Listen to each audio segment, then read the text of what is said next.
मुंबई सपनों का शहर, जो कभी नहीं सोता, सोने का शहर। लेकिन हाल ही में यह चमकता हुआ शहर एक बुरे सपने से जूझ रहा है। Taurus scam. हर वर्ग के हजारों लोग अपनी जिंदगी की कमाई एक ऐसी चीज में लगा चुके थे जो सुनहरा मौका लग रहा था, लेकिन देखते ही देखते उनके सपने धूल में मिल गए। यह निबंध इस विशाल वित्तीय धोखाधड़ी के दिल में उतरता है। यह पता लगाता है कि यह कैसे सामने आया, मासूम लोगों के जीवन पर इसका विनाशकारी प्रभाव, और इस त्रासदी से हम क्या मूल्यवान सबक सीख सकते हैं। टॉरस घोटाला एक कठोर याद दिलाता है कि सबसे अधिक हलचल वाले शहरों में भी समृद्धि के लिबास के नीचे छल और वित्तीय बर्बादी की संभावना छिपी रहती है। यह कहानी केवल खोए हुए पैसे के बारे में नहीं है, बल्कि टूटे हुए भरोसे, बिखरे हुए जीवन और अधिक से अधिक वित्तीय जागरूकता की तत्काल आवश्यकता के बारे में है। टॉरस, यह नाम ही विलासिता और भव्यता की छवि पैदा करता है। सालों से टॉरस ज्वेलरी स्टोर मुंबई में सफलता और वैभव के प्रतीक के रूप में खड़ा था। लेकिन इस चमकदार आवरण के पीछे एक भयावह योजना बन रही थी। एक पोंजी स्कीम जो अनगिनत लोगों को आर्थिक बर्बादी में छोड़ देगी। कुख्यात चोर कलाकार चार्ल्स पोंजी के नाम पर एक पोंजी स्कीम एक क्लासिक चारा और स्विच है। यह अविश्वसनीय रूप से उच्च रिटर्न के वादों के साथ निवेशकों को लुभाता है, अक्सर वैध निवेश की पेशकश की तुलना में बहुत अधिक। पकड़। शुरुआती निवेशकों को भुगतान करने के लिए इस्तेमाल किया जाने वाला पैसा वास्तविक मुनाफे से नहीं, बल्कि नए निवेशकों द्वारा लगाए गए पैसे से आता है। यह ताश के पत्तों के घर बनाने जैसा है, जहां नीचे लगातार शिफ्ट हो रहा है, अनिवार्य पतन की प्रतीक्षा कर रहा है। टॉरस अपनी प्रतिष्ठा और आकर्षण के साथ इस घोटाले के लिए एक आदर्श वाहन बन गया। उन्होंने सामान्य लोगों को निशाना बनाया, कई सीमित वित्तीय साक्षरता के साथ उन्हें त्वरित और आसान धन का वादा किया। चारा सरल था, अपना पैसा हमारे साथ निवेश करें और इसे आश्चर्यजनक दर से बढ़ते हुए देखें। कई लोगों के लिए सोने की चमक और बेहतर भविष्य के वादे से अंधे होकर यह एक ऐसा प्रस्ताव लग रहा था जिसे अस्वीकार करना बहुत अच्छा था। शुरुआत में तो यह घोटाला एक जादू की तरह काम करता रहा। शुरुआती निवेशकों को, जिन्हें जल्दी रिटर्न का वादा किया गया था, उन्हें समय पर भुगतान प्राप्त हुआ। जंगल की आग की तरह बात फैली और जल्द ही टॉरस उत्सुक निवेशकों के पैसे से भर गया। दुकानदारों से लेकर शिक्षकों तक, गृहिणियों से लेकर सेवानिवृत्त पेशेवरों तक, हर कोई पाई का एक टुकड़ा चाहता था।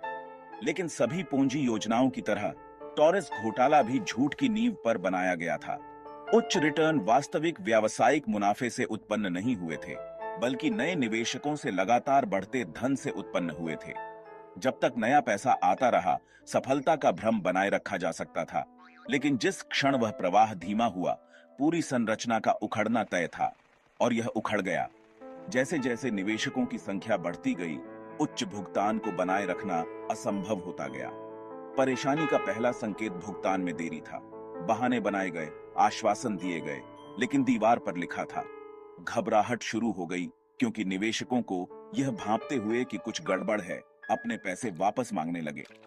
कभी गुलजार रहने वाला टॉरस स्टोर अब गुस्साई भीड़ से घिरा हुआ था। उनके धन के सपने आर्थिक बर्बादी की कड़वी सच्चाई से बदल गए थे। टॉरस घोटाले के पतन ने पूरे मुंबई को झकझोर कर रख दिया। कभी कई लोगों के लिए आशा की किरण क्या थी, वह निराशा का प्रतीक बन गई थी। हजारों लोग, जिनमें से कई ने अपनी जीवन भर की कमाई निवेश की थी, आर्थिक रूप से तबाह हो गए थे। सेवानिवृत्ति निधि गायब हो गई, बच्चों की शिक्षा की योजनाएं चकनाचूर हो गईं और घर बिक गए।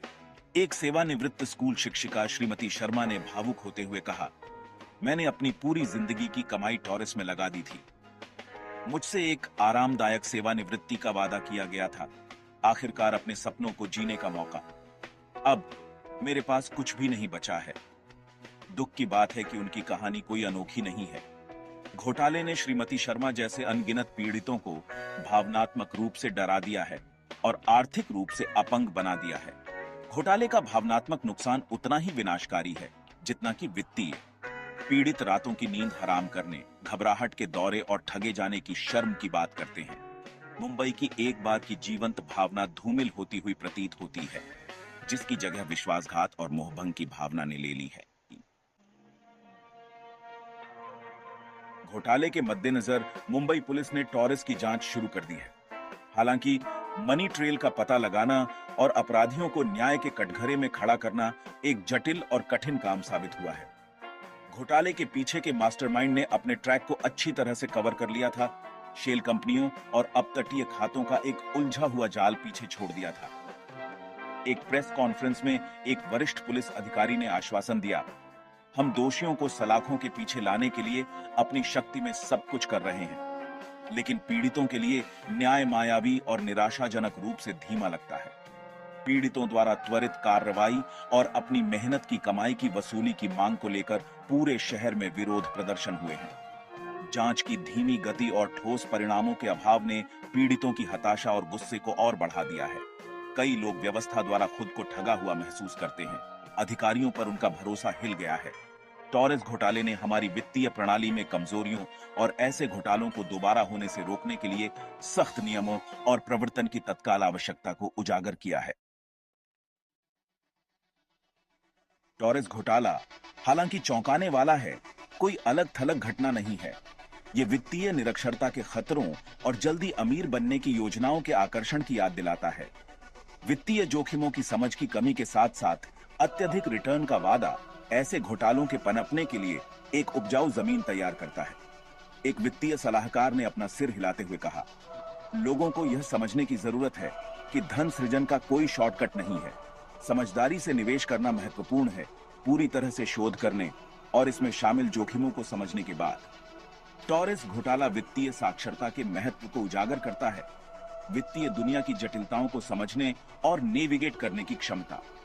यह सही प्रश्न पूछने के बारे में है, उन वादों पर संदेह करना जो बहुत अच्छे लगते हैं सच होने के लिए, और यह समझना कि उच्च रिटर्न हमेशा उच्च जोखिमों के साथ आते हैं। टॉरेस घोटाले ने मुंबई पर एक अमिट छाप छोड़ी है। इसने हमारी वित्तीय प्रणाली की कमजोरियों और लालच और छल की मानवीय कीमत को उजागर किया है। फिर भी निराशा और क्रोध के बीच आशा की एक किरण भी है। घोटाले ने वित्तीय साक्षरता के बारे में एक बातचीत को जन्म दिया है, जिससे लोगों को अपने निवेश के बारे में अधिक सतर्क और सूचित किया जा सके।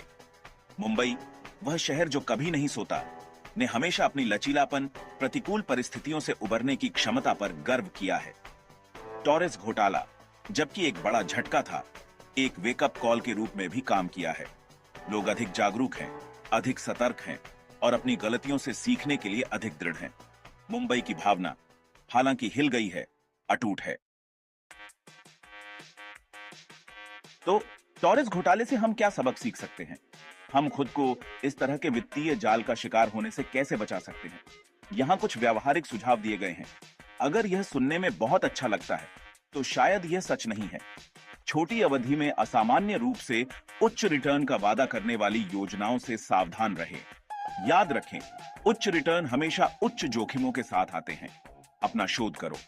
अपनी गाढ़ी कमाई का निवेश करने से पहले कंपनी, उसके ट्रैक रिकॉर्ड और उसके पीछे के लोगों पर शोध करने के लिए समय निकालें। प्रश्न पूछने में संकोच न करें और जरूरत पड़ने पर पेशेवर सलाह लें। जोखिमों को समझें। हर निवेश में कुछ न कुछ जोखिम होता है। निवेश करने से पहले सुनिश्चित करें कि आप संभावित नुकसानों को पूरी तरह से समझते हैं और जोखिम के स्तर से सहज हैं। अपने निवेश में विविधता लाएं। अपने सारे अंडे एक ही टोकरी में न रखें। अपने जोखिम को कम करने के लिए अपने निवेश को विभिन्न परिसंपत्ति वर्गों में फैलाएं। उतना ही निवेश करें जितना आप खो सकते हैं। कभी भी ऐसा पैसा निवेश न करें जिसे आप खो नहीं सकते। याद रखें, निवेश ऊपर के साथ साथ नीचे भी जा सकता है। इन सरल लेकिन प्रभावी दिशा निर्देशों का पालन करके हम सभी खुद को और अपने प्रियजनों को वित्तीय घोटालों का शिकार होने से बचाने के लिए सक्रिय कदम उठा सकते हैं। टॉरेस घोटाला एक कठोर याद दिलाता है कि वित्तीय साक्षरता कोई विलासिता नहीं है, बल्कि एक आवश्यकता है। यह सूचित वित्तीय निर्णय लेने और अपनी वित्तीय भलाई को सुरक्षित करने के लिए ज्ञान और कौशल के साथ खुद को सशक्त बनाने के बारे में है। यह एक ऐसा समाज बनाने के बारे में है जहां वित्तीय घोटालों को पनपने की जगह न मिले। जैसे जैसे हम आगे बढ़ते हैं, आइए हम टॉरेस घोटाले से सीखे गए सबक को याद रखें। आइए हम सतर्क, सूचित और स्मार्ट वित्तीय विकल्प बनाने के लिए सशक्त हों।